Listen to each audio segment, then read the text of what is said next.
सभी को राधे राधे। कल के दिन मंडे के दिन कैसे आपको मार्केट में ट्रेड वगैरह प्लान करना है, मॉर्निंग सेशन में कैसे ट्रेड वगैरह होगी, डिटेल में एक बार यहाँ पर समझ लेते हैं।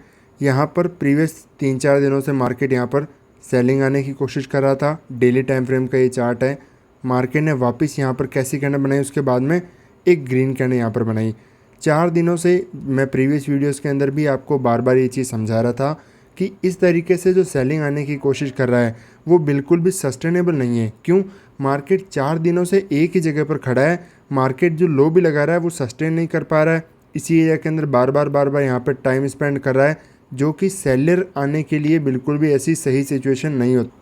देखो, देखने का नज़रिया है। यहाँ पर कोई ऐसा देखेगा कि मार्केट बार बार यहाँ से सेलिंग आने की कोशिश कर रहा है, मार्केट यहाँ पर सेलिंग के अंदर ज़्यादा जा सकता है। मेरा ये देखने का नज़रिया है कि बार बार मार्केट 4 दिनों से एक ही लेवल के पास में टाइम स्पेंड कर रहा है। यहाँ से अगर सेलिंग में जाना होता तो मार्केट सबको इनवाइट कर करके थोड़ी जाएगा कि मार्केट सेलिंग में आ रहा है, यहाँ पर होल्ड कर रहा है। फर्दर जैसे ग्रीन कैंडल बनी, अब यहाँ पर ब्रेक डाउन करेगा तो फिर सेलिंग में जाएगा। ये बहुत ही ऑब्वियस सिचुएशन हो जाती है। तो ऐसे में मार्केट डाउनसाइड कंटिन्यू कर पाने की जो प्रोबेबिलिटी है, डेली टाइम फ्रेम के अंदर ये 4 दिन भी जो दिख रहे थे, इसी टाइम के अंदर लग रहा था कि कम चांस है। और लास्ट के अंदर कल के दिन जैसे प्रीवियस फ्राइडे के दिन मार्केट ने क्लोजिंग भी अच्छी खासी यहाँ पर दे करके एक पिन बार कैंडलस्टिक वगैरह बना करके क्लियर कर दिया है कि यहाँ पर सेलिंग का जो प्रेशर है वो थोड़ा कम है। लास्ट में जाकर के क्लोजिंग यहाँ पर डेली टाइम फ्रेम के अंदर मार्केट में अच्छी मिली। एक बार छोटे टाइम फ्रेम पर 5 मिनट के अंदर हम जाकर के देख लेते हैं कि कैसा चार्ट का फॉर्मेशन हुआ है, कैसे वहाँ पर हमें मार्केट में ट्रेड वगैरह, एंट्री वगैरह मार्केट के अंदर मिल सकती है, किस डायरेक्शन में मार्केट जा सकता है। यहाँ पर मार्केट ने लास्ट के अंदर आकर के जो रिकवरी दिखाई है, इसके बेसिस पर कुछ पॉइंट आपको यहाँ पर देखने चाहिए कि मार्केट ने ब्रेकडाउन किए, मतलब यहाँ पर सेलर वगैरह मार्केट में एक्टिवेट हुए थे, उनके स्टॉप लॉस भी अपर साइड आपको मिलेंगे। मार्केट ने लास्ट में सस्टेन करने के बजाय धीरे धीरे यहाँ पर कंटिन्यू अपसाइड आया और एक सडन स्पाइक के साथ में जो भी सेलर बैठे थे इंट्राडे के अंदर, उन सेलर के स्टॉप लॉस यहाँ पर ख़त्म हो चुके हैं। कोई भी यहाँ पर फर्दर जब ऐसी क्लोजिंग मार्केट के अंदर मिल रही है तो एक चीज़ तो क्लियर है कि यहाँ पर जो भी सेलर बैठा था वो मार्केट के अंदर बिल्कुल भी यहाँ पर नहीं होगा। वो अपनी पोजीशन ऐसे मार्केट में होल्ड करके 2 दिनों के वीकेंड के अंदर किसी भी कंडीशन में नहीं जाएगा। मार्केट में बहुत अच्छी खासी एक स्ट्रॉन्ग बाइंग के साथ में क्लोजिंग मार्केट को मिली। और यहाँ पर डाउन साइड देखा जाए तो सिर्फ और सिर्फ बायर ने एक अच्छा बायर हो सकता है, क्योंकि धीरे धीरे जब मार्केट आता है इतनी आसानी से यहाँ पर रिटेलर मार्केट के अंदर एंट्री नहीं करेंगे। क्यों? क्योंकि मार्केट ने ब्रेकडाउन करके फिर यहाँ पर रिवर्सल आया है। यहाँ पर ब्रेकडाउन करके जब रिवर्सल आएगा तो लोग यहाँ पर ऐसे इतने स्मॉल मोमेंटम में क्या करते हैं कि हर जगह फिर सेलिंग की अपॉर्चुनिटी आइडेंटिफाई करते हैं कि जैसे यहाँ पर आया, ये कंटिन्यू कर गया, तो यही सोचते हैं कि अब ऐसे भी कंटिन्यू कर जाएगा।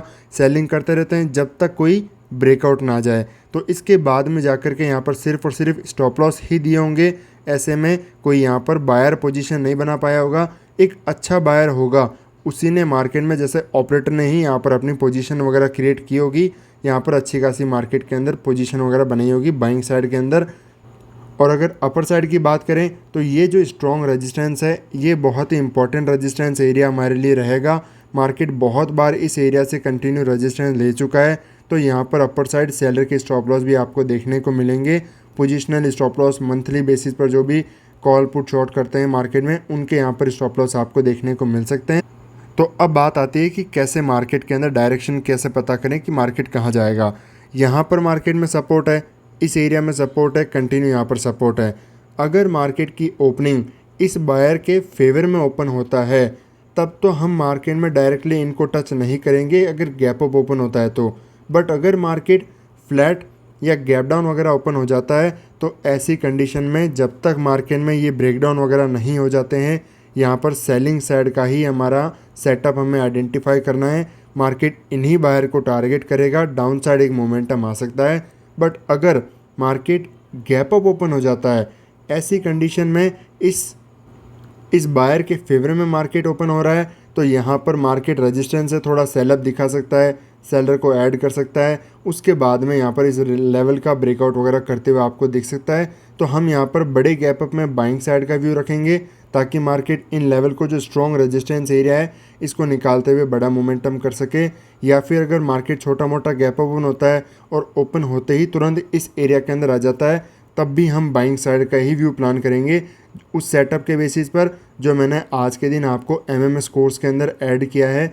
उसी सेटअप के बेसिस पर कि जब मार्केट कंटिन्यूशन में मोमेंटम करता है वो चार्ट आपको यहाँ पर फॉर्मेशन होते हुए दिख जाएगा कि कंटिन्यू मार्केट कैसे जाता है। मार्केट में सेलर ऐड होते रहते हैं, मार्केट कंटिन्यू अपसाइड बाइंग के अंदर जाता रहता है। यहाँ पर स्टॉप लॉस की भी कोई दिक्कत वगैरह मार्केट के अंदर नहीं हो पाती। फिर यहाँ पर बैंक निफ्टी का चार्ट देखेंगे तो कुछ लेवल इंपॉर्टेंट यहाँ पर आपको देखने को मिलेंगे कि ये जो लेवल था इस एरिया से सेलिंग आई, वापस सेलिंग आई, वापस होल्ड किया, मार्केट इसका स्ट्रॉन्ग ब्रेकआउट करके क्लोजिंग कर चुका है और 57,000 का भी यहाँ पर ब्रेकआउट करके अपर साइड क्लोजिंग दिया है मार्केट। तो ऐसी कंडीशन के अंदर यहाँ पर बायर के स्टॉप लॉस आपको डाउन साइड की तरफ मिलेंगे। तो अगर मार्केट फ्लैट, छोटा मोटा गैप डाउन या फिर बड़ा गैप डाउन भी ओपन होता है तो इन्हीं बायर के एसएल को हमें टारगेट प्रदान करते हुए मार्केट में एक डाउन साइड का मोमेंटम हमें देखने को मिल जाएगा। अगर मार्केट इस एरिया के, इस लेवल के नीचे नीचे रिस्पेक्ट करते हुए जाता है, यहाँ पर हमें आराम से सेलिंग साइड का मोमेंटम देखने को मिल जाएगा।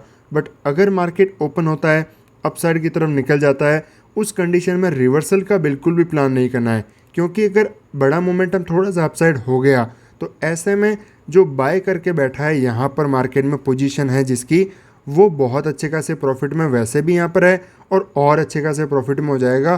तो उसको फिर किसी कंडीशन में टारगेट नहीं किया जा सकता। वो सिर्फ और सिर्फ कैसे कर सकते हैं, मार्केट उसके almost flat to gap down में अगर ओपन होता है वहाँ से डायरेक्ट मोमेंटम कर जाए, वो यहाँ पर सस्टेनेबल मोमेंटम आपको देखने को मिलेगा। उसी कंडीशन में हम यहाँ पर सेलिंग साइड का सेटअप आइडेंटिफाई करेंगे। बट अगर मार्केट गैप अप वगैरह ओपन हो जाता है तो ऐसी सिचुएशन में हम यहाँ पर प्राइजेशन का वेट करेंगे। बाइंग साइड का ही हमें सेटअप वगैरह आइडेंटिफाई करना है। अप साइड की तरफ मोमेंटम मार्केट के अंदर आ सकता है। यहाँ पर बड़े गैप अप के अंदर सेलिंग साइड को मार्केट के अंदर टच नहीं करना है, क्योंकि जब बायर के एसएल को मार्केट टारगेट नहीं कर सकता तो फिर मार्केट में छोटे से कोई डिप के लिए सेलिंग करना एक बेवकूफ़ी होगी। मार्केट यहाँ पर कंटिन्यूशन के अंदर अपसाइड जाते हुए दिख सकता है। तो इसी तरीके से सीखते रहिए। मिलते हैं आपसे नेक्स्ट वीडियो में।